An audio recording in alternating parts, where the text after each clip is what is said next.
Narsampet depot టీజేఎంయు secretary JAC నాయకుడిని. ఈరోజు రాష్ట్ర వ్యాప్తంగా జేఏసీ ఇచ్చినటువంటి పిలుపు మేరకు మన నర్సంపేట డిపోలో ఈరోజు సన్నాహక కార్యక్రమంలో ఈరోజు సమ్మెలో పాల్గొనడం జరిగింది. మరి డిపోకు చెందినటువంటి ఏ ఒక్క బస్సు కూడా ఈరోజు రోడ్డు మీదకి ఎక్కలేదు. మరి ముఖ్యంగా ప్రత్యేక తెలంగాణ రాష్ట్రం కోసం మేము ఏదైతే సకల జనుల సమ్మెలో పాల్గొని ఆర్టీసీ తెలంగాణ ప్రత్యేక ఉద్యమాన్ని కూడా ప్రపంచానికి తెలియజేసిన ఘనత మా ఆర్టీసీ కార్మికులది. మరి అన్నేసి చూడు నన్నేసి చూడు అన్నదట ఉప్పు.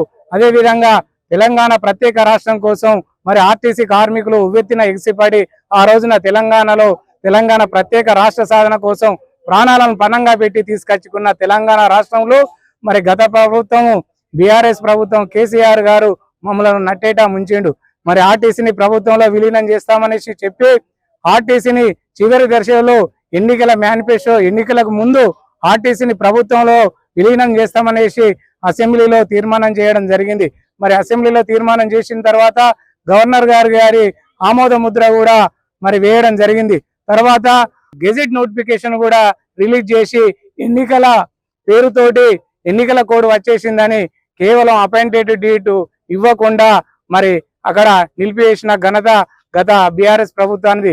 కేవలము మరి ఈ కాంగ్రెస్ మేనిఫెస్టోలో కూడా ఆర్టీసీని మేము ప్రభుత్వంలో చేస్తాం, కాంగ్రెస్ ప్రభుత్వం వస్తే ప్రభుత్వంలో విలీనం చేస్తాం, మీకు సంబంధించినటువంటి 2 PRCలను కూడా 2017, 2021 కూడా చేస్తామనేసి చెప్పారు. మరి 2021 కూడా గత ప్రభుత్వము 16 PRCతో 21% ఇచ్చి కూడా మరి మమ్మలను అన్యాయంగా చేసింది. ప్రజెంట్ ఆర్టీసీ కార్మికులు ప్రభుత్వ ఉద్యోగుల కన్నా 18% డిఫరెన్స్ ఉన్నాం. ఆ డిఫరెన్స్ కూడా ఈ రోజు భర్తీ చేయవలసిన అవసరము మరి ఈ కాంగ్రెస్ ప్రభుత్వానికి ఉన్నది. గత మేనిఫెస్టోలో ఆర్టీసీని ప్రభుత్వంలో విలీనం చేస్తామనేసి చెప్పి ఈ రోజు 28 నెలలు కావస్తున్నా కూడా మా ఆర్టీసీ కార్మికులను పట్టించుకున్న దాఖలాలు పోలేదు. మరి నేడు అదే మహాలక్ష్మి పథకం స్కీమ్ కింద 24 గంటల్లో ఎటువంటి కమిటీలు వేయకుండా ఎటువంటి అధ్యయనం చేయకుండా కేవలము మరి తెలంగాణ ప్రజల కోసం తీసుకొచ్చిన మహాలక్ష్మి పథకాన్ని ఈ రోజు ఆర్టీసీ కార్మికులు మీ ముందు ఉండి మరి కష్టానికి ఉద్యోగులను సైతం కూడా ఈ రోజు రాష్ట్ర వ్యాప్తంగా కండక్టర్లు 800 మంది నుంచి 1000 మంది కండక్టర్లు సస్పెండ్ రిమూవ్ అయ్యి ఈ రోజు రోడ్డున పడినాయి. మరి ఇదేనా ప్రజాపాలన? ఇదేనా ఇందిరమ్మ రాజ్యం? మేము అడుగుతున్నాం. మరి గత ప్రభుత్వం బీఆర్ఎస్ చేసింది ఏంది? మరి గేట్లను బద్దలు కొట్టి మొత్తం ప్రజాపాలన, మీ సమస్యలు చెప్పుకోవచ్చు, మా తలుపులు ఎప్పటికీ తెరిచే ఉంటాయి అనేసి మన గౌరవనీయులు పొన్నం ప్రభాకర్ గారు అంటారు. తలుపులు తెరుచుకుంటే ఇప్పటికీ 2 సంవత్సరాల కాంచి మా సమస్యలు చెప్తూనే ఉన్నాం.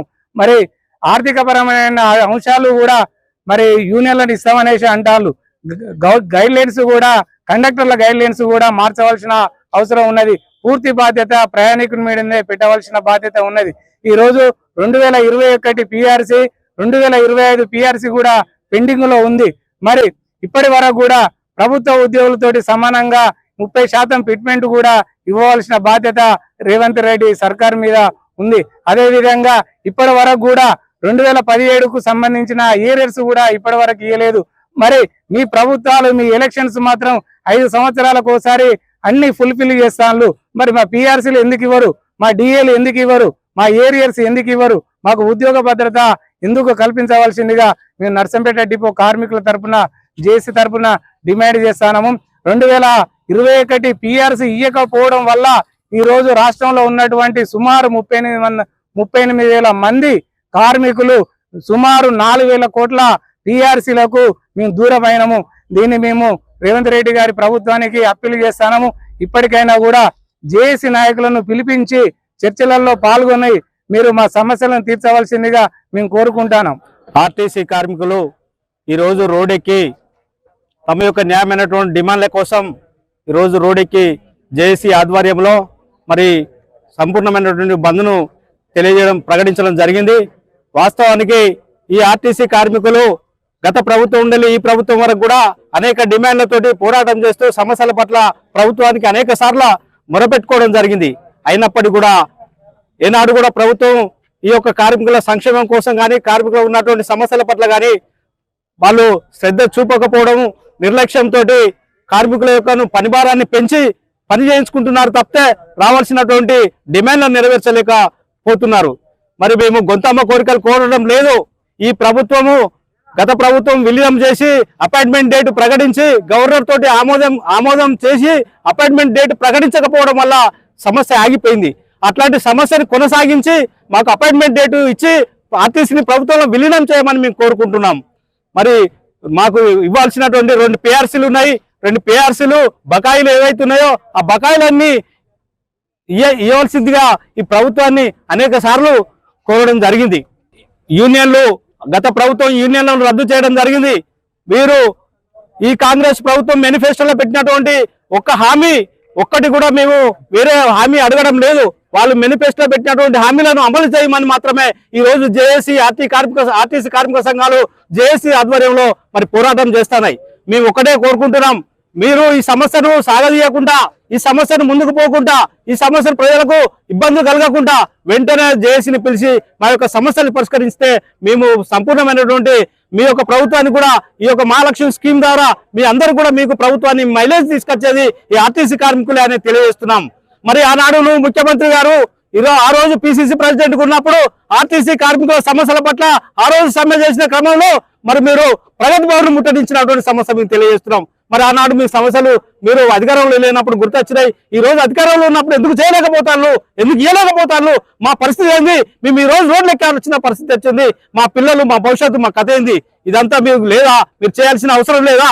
ఈ రోజు మేము ఏమైనా గొంతమ్మ కోరికలు అడుగుతున్నామా? మేమేమైనా లేని అడుగుతున్నామా?